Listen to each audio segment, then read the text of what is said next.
alhamdulillah sehat. Alhamdulillah. Oke. Baik, Pak Hasan, seperti yang saya antarkan tadi, pagi ini kita akan berbincang seputar Harata Pusako kembali nih Pak Hasan. Ya, mungkin selama ini sudah banyak juga sih pembicara-pembicara tentang Harto Pusako di ranah Minang ini. Namun rasanya belum ada yang sampai ke tingkat manajemen nih Pak Hasan ya.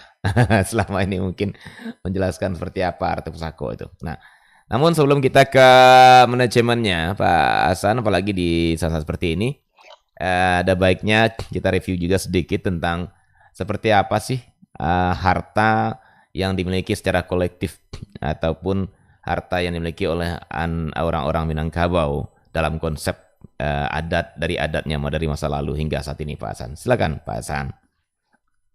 Baik, Assalamualaikum warahmatullahi wabarakatuh. Selamat pagi, Pak Adit Ya. beserta kru LRI Perempat Padang dan para pendengar siaran Perempat LRI Padang dimanapun Anda berada. Ya. Pada kesempatan ini sesuai dengan topik yang diberikan oleh Pak Adit, pengelola Perempat ini, yaitu manajemen ya Pak ya. Iya, Manajemen, betul. Manajemen harta pusaka dari dalam dinamika masyarakat sampai hari ini. Iya. Sesuai dengan permintaan Pak Adit, tetapi mari kita mulai dengan membaca basmalah. Mudah-mudahan pertemuan ini memberi berkah, diberi rahmat dan manfaat bagi kita semua. Amin. Memang harta pusako yang diterjemahkan ke dalam bahasa Indonesia sebagai harta pusaka, mungkin entah tepat atau tidak ya, tetapi kita sudah lazim menggunakannya sebagai harta pusaka. Jadi harta pusaka adalah sesuatu harta, bisa yang bergerak dan bisa juga yang tidak bergerak, yang diwariskan oleh para orang tua turun-temurun, sehingga dari generasi ke generasi, ada yang satu generasi atau dua generasi disebut sebagai harta pusaka rendah. Ketika melebihi dari 3 generasi itu sudah disebut sebagai harta pusaka tinggi. Dan sebagian besar yang menjadi perhatian kita selama ini adalah harta dalam bentuk tanah, sehingga yang disebut dengan tanah ulayat. Tanah ulayat di dalam penjelasan banyak tokoh dan pemahaman orang Minangkabau adalah segala sesuatu yang ada di atas tanah itu dan juga yang di dalamnya. Bahkan ada juga yang sampai ke atasnya. Ke atasnya ya. Mungkin seperti ya artinya sampai ke udara barangkali ya, seperti halnya sebuah wilayah sebuah daerah teritorial sebuah negara kan begitu ya Pak ya. Iya, iya.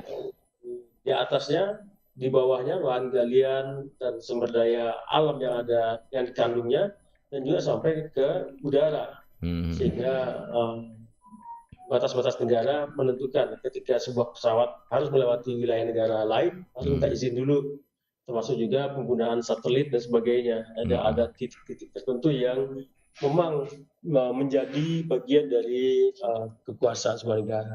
Jadi klaim terhadap tanah wilayah juga demikian. Yang menjadi prinsip bagi nenek moyang kita dulu adalah bahwa harta pusaka itu kepemilikannya bersifat kolektif. Baik, artinya milik bersama, baik oleh kemenakan laki-laki maupun perempuan. Cuman bedanya adalah laki-laki hanya memanfaatkan semasa hidupnya, tidak boleh mewariskan kepada anaknya. Yang perempuan lah yang boleh menikmati selama hidupnya dan terus pada anak-anaknya. Jadi yang disebut dengan sesuai dengan garis ibu, yang disebut dengan basuku ke ibu, manasab ke bapak.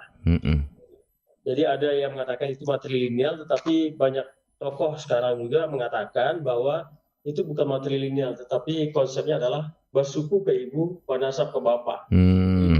Yang merupakan dua sistem yang berbeda, yang juga berdampak kepada status harta. Jadi di Minangkabau ada dua status harta pusaka, ada pusaka tinggi dan pusaka rendah, dan ada harta pencaharian dan harta suarang.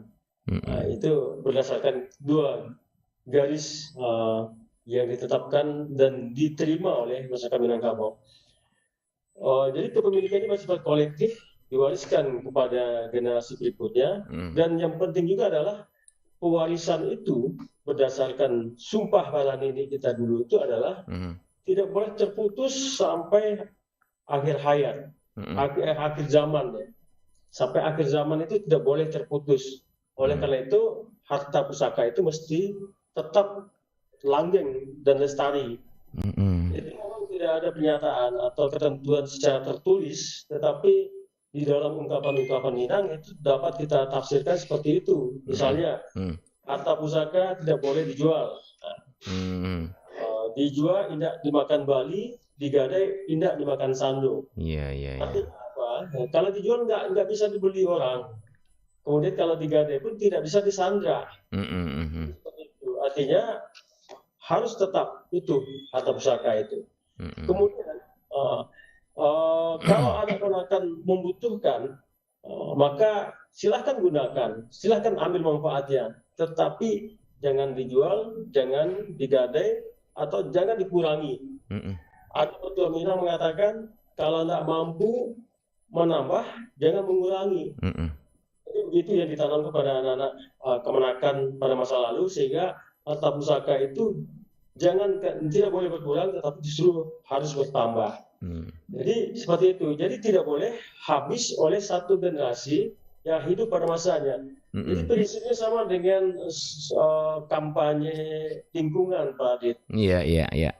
Kan mengatakan alam ini bukan anugerah atau pemberian untuk kita, tetapi adalah warisan untuk anak cucu. Nah, seperti itu kuranglah kira-kira harta pusaka itu.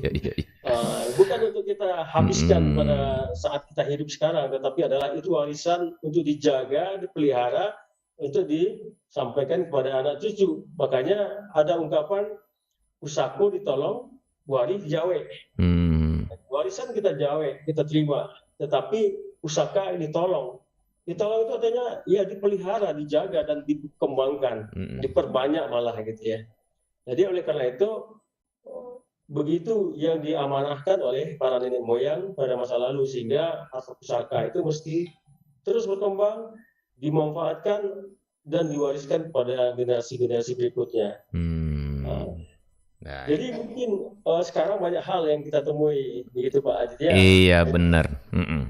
Kita hadapi sekarang. Mungkin waktu itu tidak dibayangkan oleh nenek moyang kita ya. Benar Pak Hasan. Jadi kalau kita lihat Pak Hasan, sebenarnya kan konsep yang disusun oleh nenek moyang kita itu luar biasa saya lihat ya. Kalau nggak salah ada empat pemanfaatan ya Pak Hasan ya. Empat syarat. Empat syarat. Oh ya, empat syarat. Jadi tidak boleh digadai, apalagi dijual. Menggadai saja ada 4 syarat. Syarat yang pertama adalah kalau ada mayat terbujur di atas rumah yang tidak diurus karena ketiadaan dana. Oleh karena itu silahkan pinjam uang pada orang yang punya lalu gadaikan. Artinya apa? Kalau menggadai itu artinya harus ditebus segera. Jadi boleh dijual, tetapi hanya digadaikan, nanti ditebus segera. Nah, itu kalau ada mayat yang terbujur di tengah rumah, tetapi tidak bisa diselenggarakan karena ketiadaan uang dan dana. Yang kedua adalah rumah gadang ketirisan. Rumah gadang udah yang bocor, mungkin hampir roboh dan sebagainya. Nah, itu juga boleh dilakukan menggadai, juga tidak boleh menjual. Kemudian yang ketiga adalah gadang indah balaki, artinya ada perempuan, karena Minangkabau itu sangat menjunjung tinggi perempuan, harkat perempuannya, maka perempuan-perempuan yang dewasa, anak-anakan yang sudah dewasa, perempuan, belum juga bersuami, maka perlu mungkin karena ketiadaan uang, dana dan sebagainya untuk penyelenggaraan atau apalagi untuk menjemput laki-laki. Di situ kan disebut karena kepentingan perkawinan di Minangkabau kan kepentingan perempuan, keluarga perempuan. Oleh karena itu laki-laki boleh dijemput istilahnya. Artinya dipinang perempuan meminang laki-laki, lalu disediakan fasilitas untuk bagaimana laki-laki itu calon suami keponakan kita itu bisa berusaha. Jadi kalau sekiranya tidak disediakan fasilitas untuk berusaha dan sebagainya, maka tentu saja sulit seseorang membangun sebuah rumah tangga dengan seorang perempuan. Jadi oleh karena itu, kalau ada anak-anak keponakan kita yang sudah dewasa, itu menjadi tanggung jawab keluarga untuk mencarikan suami, dan harta pusaka boleh digadai untuk kepentingan itu. Dan yang keempat adalah untuk membagi batang terandam. Membagi batang terandam ini ada yang mengatakan untuk menghidupkan kembali lembaga kepemimpinan, kepemiluan misalnya.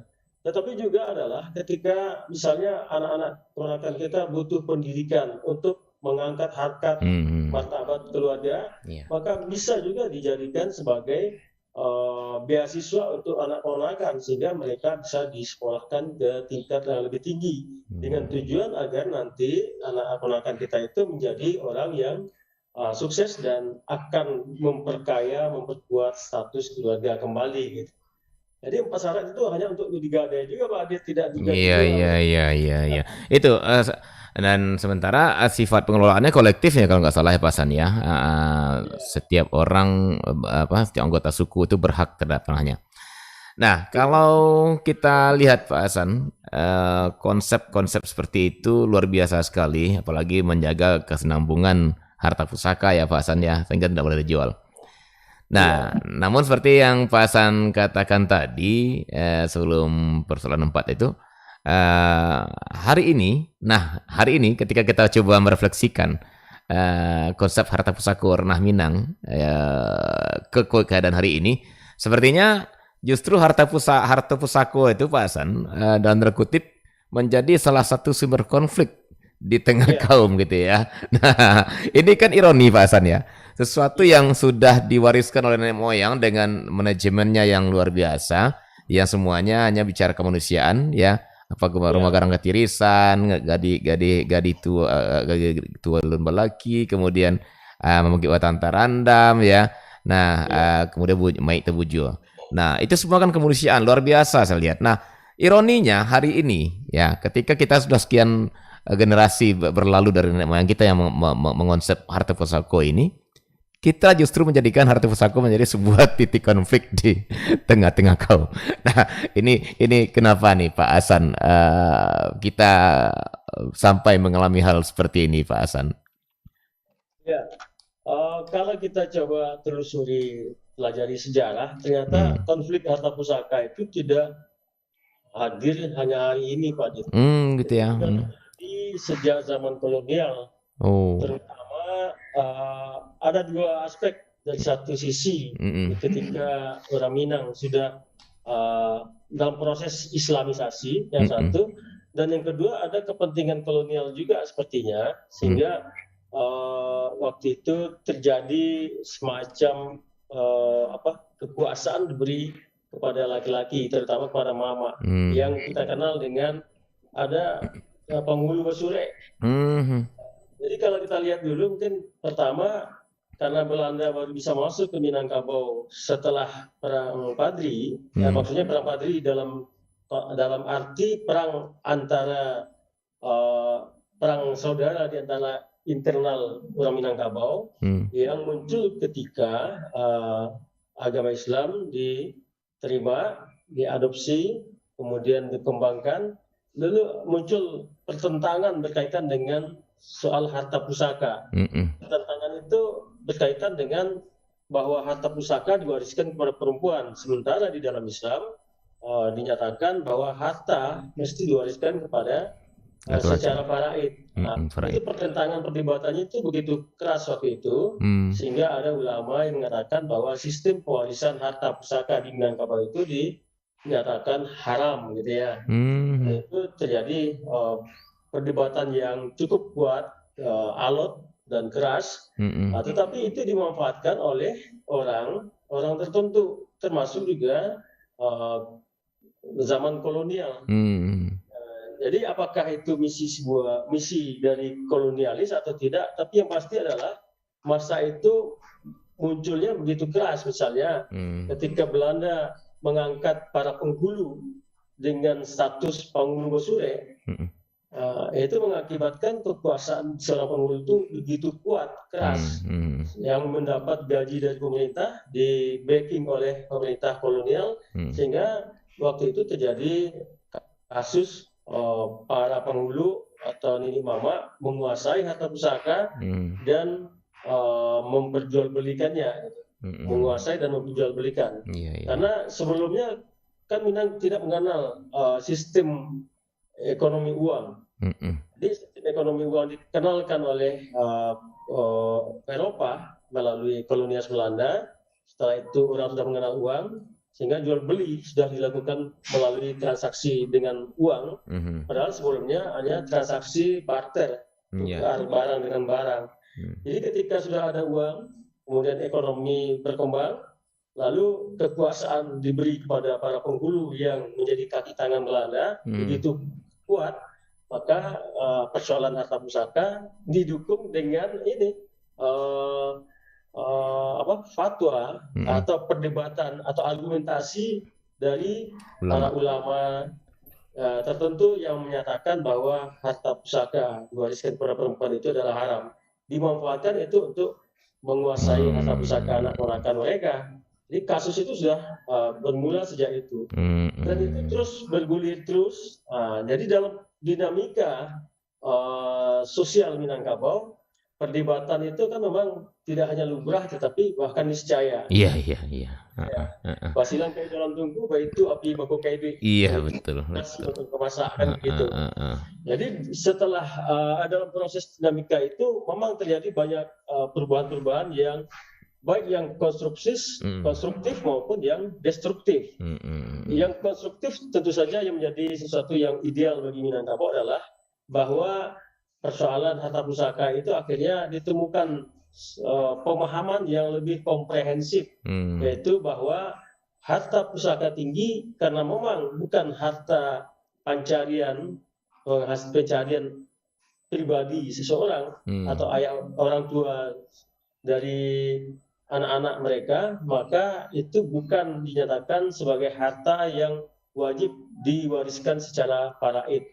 Jadi harta pusaka adalah milik kolektif, jadi tidak boleh diwariskan secara faraid menurut agama Islam. Jadi ada sintesis dari perdebatan itu. Jadi sehingga muncul dua konsep harta tadi. Yang pertama adalah harta pusaka yang diwariskan secara matrilineal, karena itu bukan harta pencarian, maka dia menjadi tetap utuh dan tidak perlu dan diwariskan atau diatur secara faraid. Sementara harta pencaharian orang tua itu boleh dibagi secara faraid. Jadi itu sebuah sintesis dari proses demikian. Aktifnya adalah ya konflik ini berkelanjutan gitu. Iya. Oke, baik Pak Hasan, menarik ini ya ketika kita coba menganalisis kembali ya persoalan manajemen ataupun realitas pusako, terutama tanah ya sebagai tanah pusako istilahnya kalau di Minangkabau Pak Hasan ya. Dan tadi Pak Hasan sudah jelaskan bagaimana konsep pusako di ranah Minang ini, kemudian syarat-syarat penggunaannya bisa digadaikan gitu ya. Tapi juga tidak boleh dijual, walaupun ada empat keadaan ya, hanya boleh digadaikan, tapi tidak boleh dijual sampai sepanjang masa. Itu konsepnya Pak Hasan ya, dan itu kita lihat adalah sebuah ketahanan ekonomi. Kalau dalam undang-undang itu gitu ya Pak Hasan ya, sebuah konsep ketahanan ekonomi berkelanjutan dari pemikiran nenek moyang orang Minangkabau. Luar biasa sekali. Namun hari ini itu menjadi sebuah titik konflik yang kebanyakan ya, bukan semuanya ya, tapi kebanyakan itu sudah menjadi salah satu titik api nih. Kalau kebakaran hutan, titik apinya itu udah bahasan. Dan memang pada akhirnya juga membakar suasana jadinya. Namun tentu ini tidak bisa kita biarkan berlarut seperti itu Pak Hasan ya. Kita berharap ini tidak menjadi sebuah lahan baru bagi orang-orang untuk mencoba mempersoalkan sistem Keminangkabauan kita Pak Hasan ya, soal harta pusaka ini. Baik. Kita coba akan lanjutkan perbincangan ini. Baik Pak Hasan, sebelum kita lanjut, kita akan jeda sesaat Pak Hasan. Dan nanti di segmen kedua kita coba akan lihat realitas harta pusaka hari ini dan juga bagaimana solusi alternatifnya gitu ya, manajemen yang terbaik untuk harta pusaka ini ke depannya. Mudah-mudahan ini menjadi sebuah kontribusi juga, baik itu pemikiran ataupun konsep yang bisa dirumuskan Pak Hasan ya, untuk para pengambil kebijakan kita ke depannya. Baik, Pak Hasan, sebentar kita jeda sesaat dan kita akan kembali setelah yang berikut ini. Ya, baik pendengar, kita masih di kearifan lokal Sumatera Barat dan untuk saat kami jeda, kita akan kembali setelah mengikuti yang berikut ini. Tetap bersama kami di Perempat RRI Padang, Ensiklopedia Budaya Keindonesiaan.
manajemen Harato Pusako dalam dinamika orang Minang ya. Baik, sahabat budaya, kami coba kembali terhubung dengan Bapak Dr. Hasanuddin MSI untuk memperbincangkan hari ini, yaitu manajemen Harato Pusako dalam dinamika masyarakat Minangkabau. Ya. Baik, dan Anda sahabat budaya juga dapat bergabung di 0751 812 414 atau di 0811 6609 yang ingin bertanya ataupun juga menanggapi dan mungkin memberikan masukan ya persoalan Harato Pusako di ranah Minang ini.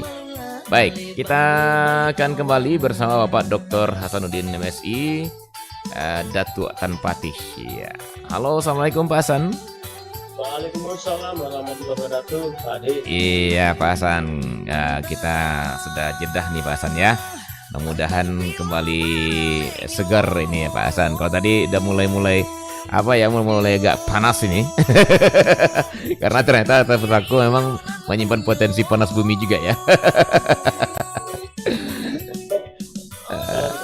Buminya bisa jadi produktif. Mana itu dia.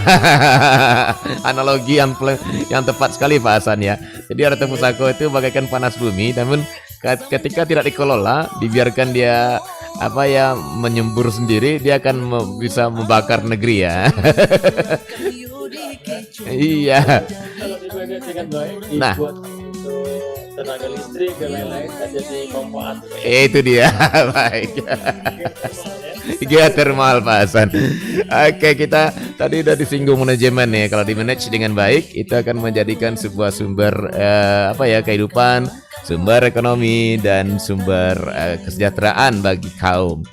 Baik Pak Hasan, ngomong-ngomong Pak Hasan, bagaimana nih Pak Hasan melihat realitas katakanlah pengelolaan ataupun manajemen Harato Pusako tinggi yang kita tadi di ranah Minang hari ini, apakah itu bakal menjadi geothermal atau justru menjadi sebuah lumpur nih Pak Hasan? Silakan Pak Hasan. Ya, kalau kita coba menganalisis persoalan-persoalan yang muncul berkaitan dengan Harato Pusako, paling tidak ada dua faktor. Ada faktor internal dan ada faktor eksternal. Oke. Ya, di faktor internal itu berkaitan dengan kebutuhan anggota kaum yang berkembang makin meningkat, sementara persediaan Harato Pusako atau wilayah pendukungnya tidak bertambah. Iya. Karena alam kan tidak makin meluas, karena penduduk sudah begitu padat ya. Iya. Kalau menambah nanti akan membuat hutan jadi gundul ya. Kalau lalu jadi ketika sebuah negara sudah padat, kita bisa menambah, buat tanah baru di hutan yang masih luas, hutan rimba yang masih alami, kemudian bisa dikembangkan ke sana. Tetapi sekarang nyaris tidak ada lagi hutan yang bisa kita tempat tanah yang kita bisa taruh secara baik. Iya. Dengan mempertimbangkan aspek lingkungan. Kita bisa saja kita rampas sampai ke puncak gunung ya, tetapi itu efeknya kan luar biasa nanti untuk lingkungan, termasuk juga sediaan oksigen dan lain-lain gitu ya. Jadi karena anak-anak akan makin bertambah, kemudian sediaan tanah tidak ada, itu tidak bertambah-tambah, maka terjadilah perebutan kebutuhan ya. Nah, jadi itu salah satu faktor, jadi faktor internal. Jadi akibat demikian, maka beberapa indikator yang bisa kita lihat sebagai sumber konflik adalah pertama, klaim bahwa harta pusaka itu hanya untuk perempuan. Ini persoalan yang kita coba cermati di masyarakat. Iya. Memang Minangkabau bersuku ke ibu, panasab ke bapak. Itu ya. Jadi Harato Pusako sudah disepakati bahwa itu diwariskan berdasarkan garis ibu saja. tetapi dia lupa bahwa kepemilikan kolektif itu laki-laki dan perempuan. Seperti saya tadi sampaikan bahwa laki-laki memiliki hak selama hidupnya, perempuan juga demikian. Cuma ketika laki-laki dan perempuan bersaudara ini sudah meninggal, maka warisan pusaka itu hanya diberikan, akan diserahkan, dijawab oleh anak-anak dari saudara perempuan.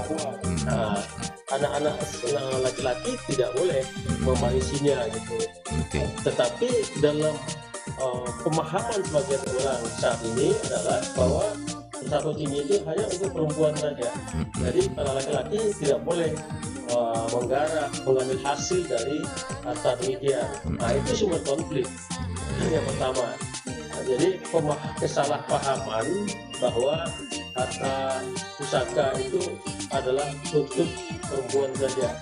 Bukan, tetapi pewarisannya berdasarkan menurut garis perempuan iya, tetapi bukan hanya untuk perempuan. Nah, itu sumber konflik, sehingga laki-laki memberikan reaksi dalam bentuk apa?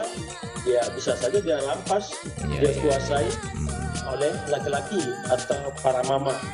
Jadi itu faktor kedua, kasus kedua. Jadi satu, klaim hanya untuk perempuan oleh perempuan, kedua perampasan oleh laki-laki, atau penguasaan secara paksa oleh laki-laki terhadap sebuah wilayah.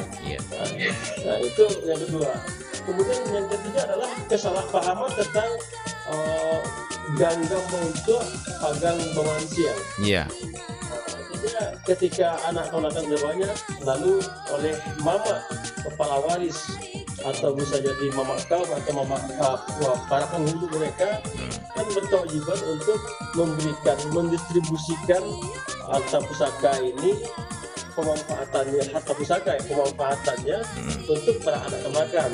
Jadi karena ada misalnya tanah sekian hektar, 10 hektar, anak ponakannya ada 10 orang misalnya, maka mungkin satu orang adalah 1 hektar. Tetapi yang disalahpahami adalah bahwa ketika diberikan 1 hektar pada satu orang ponakan, mereka menganggap bahwa itu sudah hak milik mereka, padahal tidak. Mereka hanya diberi kewenangan untuk menggarap. Garaplah, ambillah hasil dari sana. Tetapi tanahnya di mana? Tanahnya tetap milik kaum. Gitu. Nah, itu yang disalahpahami oleh banyak orang, dan itu juga menimbulkan menjadi sumber konflik. Sehingga karena merasa itu adalah milik mereka, karena disebut ganggam untuk mereka, untuk ibu mereka, lalu mereka sertifikatkan, lalu dibagi-bagi oleh untuk anak-anak mereka, kemudian sebagian dijual.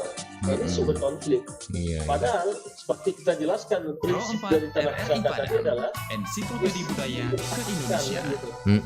Jadi mesti dipertahankan, tidak boleh terputus sampai akhir zaman. Jadi oleh karena itu, ketika satu keluarga, satu anak ponakan tadi misalnya diberi ganggam untuk 1 hektar, lantas dia tidak punya anak perempuan, atau dalam konsep Minangkabau itu keluarga itu menjadi pupus punah, maka dia tidak mewarisi itu.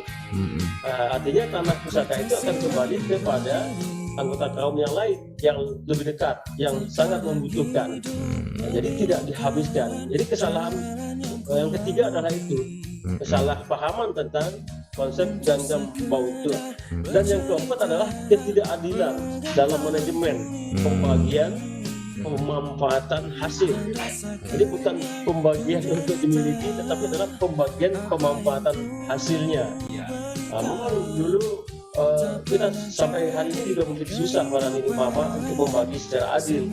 Ada posisi tanah itu pada posisi tanah yang datar, lalu dibuat sawah, produksinya rutin setiap tahun. Kemudian ada yang pegunungan, kadang dibuat ladang, hasilnya kurang, atau di tengah hutan banyak musuh, hama dalam bentuk binatang, tupai dan lain-lain, tapi sehingga hasilnya tidak sama dengan yang di tempat yang bisa dibudidaya untuk sawah. Jadi memang sulit membagi, tetapi tentu saja seorang ini mama mesti berupaya semaksimal mungkin untuk bisa berlaku adil. ketidakadilan di dalam manajemen itu juga merupakan salah satu penyebab terjadinya konflik internal. Kemudian faktor eksternal adalah, nah ini akibat adanya aspek tentu saja adalah aspek di luar internal suku kaum pemilik harta pusaka tadi. Misalnya adanya hibah. Jadi misalnya ayah memberikan hibah kepada anaknya, tapi yang itu adalah harta pusaka dari kaumnya. Itu kan kasus sekarang. Jadi pada masa lalu mungkin ya, karena keluarga tempat seseorang laki-laki beristri, ternyata kaum itu tidak memiliki harta pusaka yang cukup misalnya, maka sementara si laki-laki, si ayah ini punya harta yang banyak, oleh karena itu dia hibahkan kepada anaknya. Kalau hibah dulu dilaksanakan secara benar, itu mungkin tidak menjadi masalah. Ini kadang-kala hibah itu dilakukan secara agak diam-diam, tersembunyi. Kalau dulu konon, kalau mau menghibahkan semua bagian harta pusaka kaum kepada anak, itu mesti disetujui oleh seluruh anggota kaum si ayah ini, kemudian diumumkan kepada masyarakat luas itu melalui sebuah jamuan. Sehingga sebelum waktu hari bagalangan atau namanya.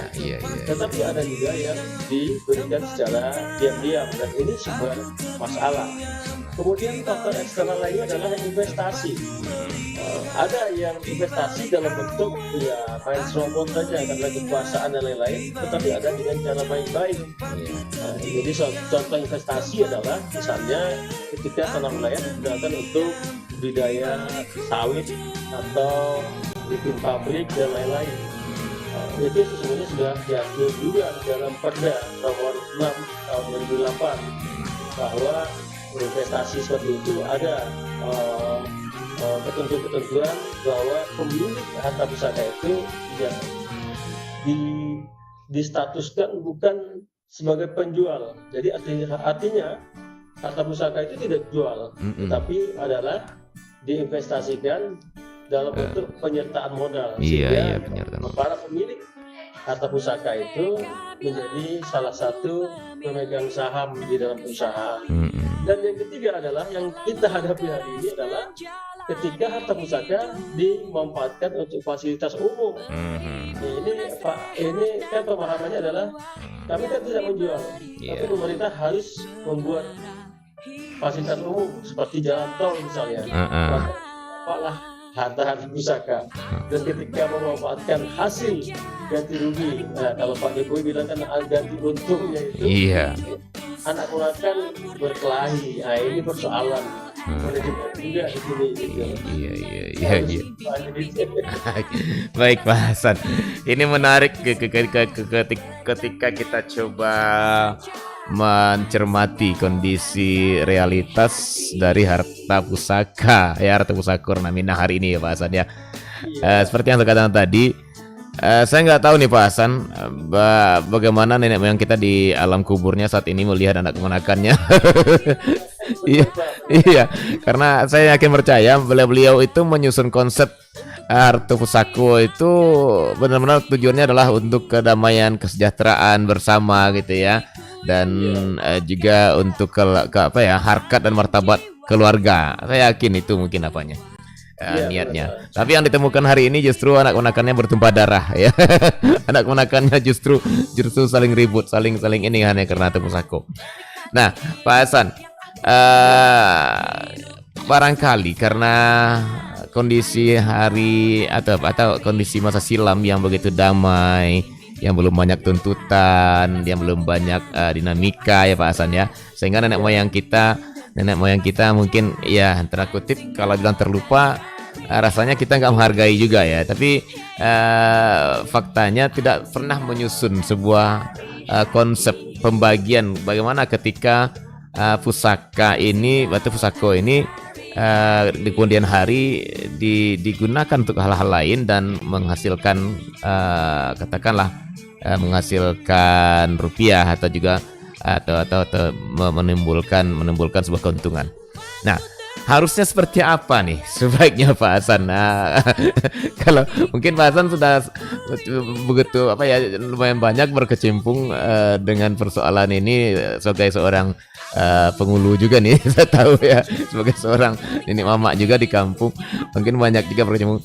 Nah, dari pengamatan itu sebaiknya seperti apa ke depannya kita mencoba manage harta pusako ini yang ya mungkin karena tuntutan keadaan, mungkin karena dinamika pembangunan, mungkin karena dinamika ekonomi gitu ya. Harta pusako jadi sesuatu yang dilirik oleh anak kemenakan. Nah, ini sebaiknya seperti apa Pak Hasan?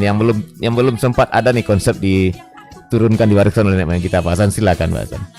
Iya, baik Pak. Ya. Jadi tolong nenek moyang mungkin tidak membayangkan hal demikian ya. Seperti apa yang akan dihadapi oleh anak ponakan. Tetapi tidak adil juga ketika persoalan kompleksitas persoalan yang muncul hari ini yang kita hadapi, lantas kita mintakan pula kepada nenek moyang yang di alam kubur untuk menyelesaikannya. Ya. Satu hal yang mustahil Pak Hasan ya. Jadi ada konsep kita yang mengatakan 5 tumbuh di sinan siang. Iya betul. Oke. Tumbuhnya sekarang ya kita siang sekarang. Jadi menjadi tugas dan tanggung jawab kita pada hari ini yang hidup hari ini. Jadi pada beban itu ada di pundak para mama, para penghulu dan para pemangku ya. Semua lah yang terlibat dalam pengelolaan pusaka itu. Jadi artinya konsep-konsep lama mesti kita pertahankan karena itu bukan sekadar idealisme, tetapi itu sudah menjadikan semacam sumpah Pak. Iya. Mereka gitu ya. Makanya konsep bagaimana harta itu mesti bertahan, bagaimana hasilnya dimanfaatkan semaksimal mungkin untuk anak ponakan dan kebertahanannya itu bisa diwariskan kepada generasi berikutnya, maka konsep itu mesti menjadi pedoman kita untuk memanage harta pusaka pada hari ini. Misalnya ketika satu kawasan pusaka tinggi kita terkena dampak jalan tol misalnya yang kita hadapi hari ini ya. Itu kan bukan kehendak kita untuk melanggar aturan, misalnya menggadai atau menjual, tetapi adalah ketika pemerintah membuat program pembangunan dan itu tidak boleh kita tolak, dan itu juga sudah dirumuskan dalam Perda nomor 6 tahun 2008 tentang bagaimana kalau harta pusaka itu harus dimanfaatkan untuk fasilitas umum dan itu tidak bisa ditolak dan tidak boleh ditolak. Artinya itu akan adalah untuk fasilitas yang kita juga menikmati di sana dan kemanfaatannya itu artinya kemanfaatan bagi pemilik tanah pusaka dan juga kemanfaatan bagi orang banyak. Orang banyak.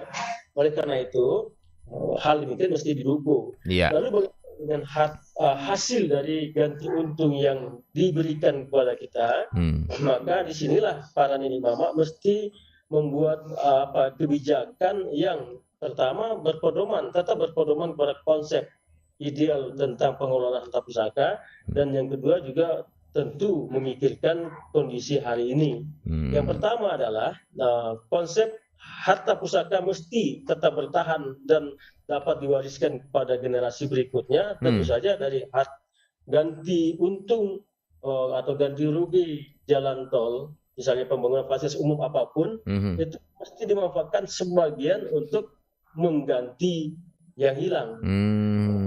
Kalau dalam undang-undang yang cipta kerja, walaupun dalam proses sekarang evaluasi ya, tetapi paling tidak di sana kita temukan bahwa ketika pemerintah menginginkan membangun lalu berdampak pada sebuah tanah ulayat atau tanah milik pribadi, maka di situ kan ada alternatif penggantiannya. Yang pertama ya diganti dengan uang.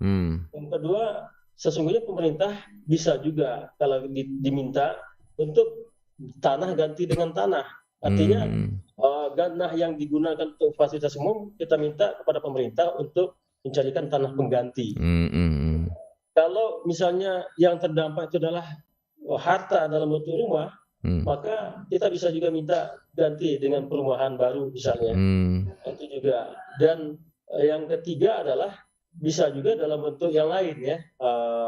Jadi kalau ada uang, kemudian ada dan tanah ganti tanah, pemukiman baru, dan juga bentuk lainnya yang bisa disepakati. Sebentar Pak Hasan. Ada nggak di sana seandainya penyertaan modal, ada nggak Pak Hasan? Itu untuk penggunaan investasi. Oh, investasi. Modal, ya. Di Perda itu juga dibunyikan. Jadi kalau untuk digunakan untuk pengembangan usaha oleh sebuah badan hukum, perusahaan atau apa, maka di situ penyertaan modal. Dan ini sudah diakomodir. Jadi ketika dia dimanfaat, kalau penyertaan modal kan artinya itu lebih aman ya. Iya, lebih aman. Tanah nggak hilang gitu ya. Tidak hilang dan juga lebih produktif. Iya, betul. Misalnya penyertaan modal taruhlah 1% saja dari keuntungan dalam setahun misalnya dapat misalnya 100 miliar. Iya, luar biasa. tinggal buka rekening ini ya Pak Hasannya. Yang tanah tetap terjaga, rekening ngalir gitu ya. Luar biasa. Tapi yang persoalan kan adalah ketika beban Nini Mama itu lebih berat ketika itu diganti dengan uang. Maka anak ponakan rebutan dan bisa berkelahi juga ya. Betul. Karena itu mesti terutama di Sumatera Barat, Minangkabau, karena jalan tol ini meliputi akan memanfaatkan banyak tanah wilayah karena di Minangkabau rata-rata kan ada tanah wilayah ya. Sebagian sudah jadi hak milik ya. Nah, tapi yang tanah wilayah mesti dikelola dengan baik. Prinsip untuk bagaimana tanah wilayah itu bisa tetap berganti yang mulanya menjadi tugas pemerintah, tetapi pemerintah kan sudah mengatakan bahwa pemerintah tidak mampu mencarikan tanah pengganti untuk saat ini karena berbagai tuntutan ya. Maka sekarang kita ganti dengan uang saja. Oleh karena itu tanggung jawab untuk mengganti itu adalah pada Nini Mama dan anak-anakannya yang memiliki secara kolektif. Oleh karena itu kalau saya, karena kebetulan ya, saya instruksikan kepada Mama Kepala Waris untuk 50% usahakan untuk mengganti tanah kembali. Tanah yang hilang dicarikan penggantinya sehingga tanah yang pengganti itu bisa dikelola oleh orang keluarga yang memegang hak ganggang untuk artinya lebih tetap bisa mengambil hasil dari situ.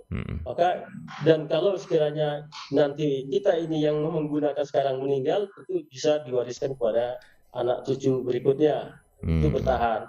Yang kedua adalah karena harta pusaka itu milik kolektif, maka mesti ada juga saya sarankan 10% adalah untuk keluarga kaum separuh atau sekaum yang memiliki hak kolektif di sana.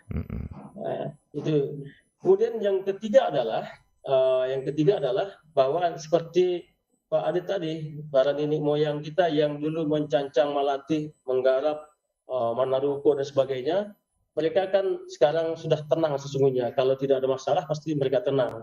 Tetapi paling tidak kalau saya saran kepada anak-anakan adalah 10% juga disampaikan sebagai zakat atau sedekah atau sedekah jariyah lah untuk diniatkan atau atas nama mereka. Mungkin zakat tentu saja bisa 2,5% misalnya, dan 7,5% lagi diinfakkan membuat surau kaum, surau suku dan lain-lain yang juga bisa dimanfaatkan diwariskan kepada anak cucu ke belakang. Dan barulah 30% untuk bisa dimanfaatkan oleh keluarga yang memegang hak ganggang bontua tadi ya. Jadi pemahaman terhadap tentang ganggang bontua tadi ini menjadi persoalan hari ini. Mereka mengatakan itu kan ganggang bontua untuk ibu kami, itu hak kami. Yang lain kan punya masing-masing. Itu yang susah menjelaskannya karena salah paham. Dan oleh karena itu mesti semacam kesepakatan ya para nenek mama di Kerapatan Adat Nagari, bahkan di Elkam juga bisa memfasilitasi yang demikian, termasuk juga dengan Majelis Ulama Sumatera Barat mungkin atau kabupaten atau kecamatan, supaya persoalan itu bisa didudukkan secara proporsional dengan prinsip yang demikian. Jadi ada hak pemegang ganggang bontua keluarganya, ada hak kolektif kaum, ada hak untuk zakat dan sedekah jariah para nenek moyang kita sebelumnya, dan ada kepentingan bahwa harta pusaka yang hilang untuk fasilitas umum diganti dengan bentuk yang lain yang kalau bisa lebih produktif. Iya, Seperti itu Pak Adit. Baik, baik Pak Hasan, luar biasa Pak Hasan ya. Tawaran solusi alternatifnya ini ya untuk persoalan tanah ulayat ini ke depannya. Cuman satu hal yang masih mengganjal dalam pikiran saya Pak Hasan di ujung waktu ini Pak Hasan. Ya. Apakah mungkin ini apa ya?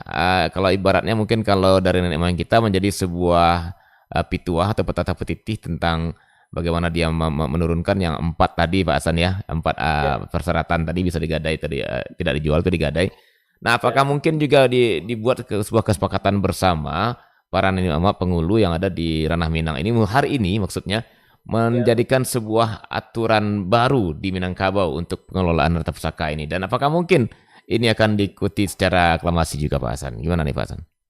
Ya, sesungguhnya itu sebuah keniscayaan Pak Adit. Jadi sebuah keniscayaan para pemegang tampuk pimpinan pemangku adat di Minangkabau mesti memberikan solusi, mencoba mengidentifikasi, menganalisis persoalan-persoalan terang lain yang ada dan memberikan solusi-solusi. Selama ini sepertinya perda, ya tentu saja kita hanya melahirkan perda ya. Perda tentang tanah ulayat, Perda 6 2008 itu saja sepertinya tidak begitu kuat untuk dijalankan. Iya. Tapi berpedoman kepada itu juga semestinya nanti kita perlu merumuskan aturan, kemudian aturan penegakannya juga. Jadi sehingga apa yang dirumuskan dibuat oleh pemerintah eksekutif dan bersama legislatif itu bisa diterapkan secara benar dan baik di lapangan. Jangan sampai aturan yang dibuat ternyata tidak dipatuhi. Seperti itu Pak Adit. Baik Pak Hasan, itu sepertinya memang solusi ataupun rekomendasi pembicaraan kita hari ini ya. Katakanlah rekomendasi untuk para pengambil kebijakan, rekomendasi untuk para pemangku adat ya, pemangku eksekutif juga legislatif. Mudah-mudahan ini, karena ini seperti saya lihat, kenapa demikian, ini menjadi menjadi titik konflik yang luar biasa ke depannya Pak Hasan. Karena semakin hari tuntutan semakin tinggi. Ya kan, sementara pemahaman semakin dangkal, ini bisa kacau balau kalau kita tidak dari dini hari, dari hari-hari ini mencoba merumuskannya Pak Hasan ya. Nah, untuk itu mudah-mudahan kita berharap pemikiran Pak Hasan tadi bisa menjadi sebuah solusi alternatif dan bisa menjadikan kembali tanah pusako itu betul-betul menjadi sebuah warisan nenek moyang demi kesejahteraan, warisan nenek moyang demi kedamaian dan kebersamaan, bukan justru menjadi titik api yang membakar hutan-hutan ataupun tanah-tanah Sumatera Barat ke depannya ya Pak Hasan ya. Mudah-mudahan harapan kita demikian Pak Hasan. Baik Pak Hasan, terima kasih banyak sekali lagi untuk perbincangan kita hari ini, betul-betul luar biasa apa yang kita perbincangkan dan juga rekomendasinya, mudah-mudahan betul-betul menjadi sebuah inspirasi dan menjadi sebuah rekomendasi ke depannya, sehingga Sumatera Barat akan kembali tenang, tentram dalam persoalan tanah pusako ini Pak Hasan. Baik, sampai jumpa Pak Hasan. Terima kasih. Assalamualaikum warahmatullahi wabarakatuh. Waalaikumsalam warahmatullahi wabarakatuh. Iya, sahabat, demikian bincang kami dengan Bapak Dr. Hasanuddin MSI, dosen FIB Unan Padang, dalam topik manajemen Harato Pusako Minangkabau ya. Dalam dinamika hari ini ya, ataupun dalam dinamika Minangkabau hari ini ya, mudah-mudahan menjadi menjadi situasi dingin dalam persoalan tanah ulayat di Minangkabau yang selama ini ya tanda kutip menjadi sesuatu yang memiriskan ya. Mudah-mudahan kedepannya akan menjadi sebuah sumber kebahagiaan kita bersama. Akhirnya saya Hatonawan bersama Bapak Dr. Hasanuddin pamit dari Kearifan Lokal Sumatera Barat, dan sampai jumpa pada kesempatan berikutnya. Terima kasih. Assalamualaikum warahmatullahi wabarakatuh, dan kami segera bergabung dengan Perempat RI Jakarta.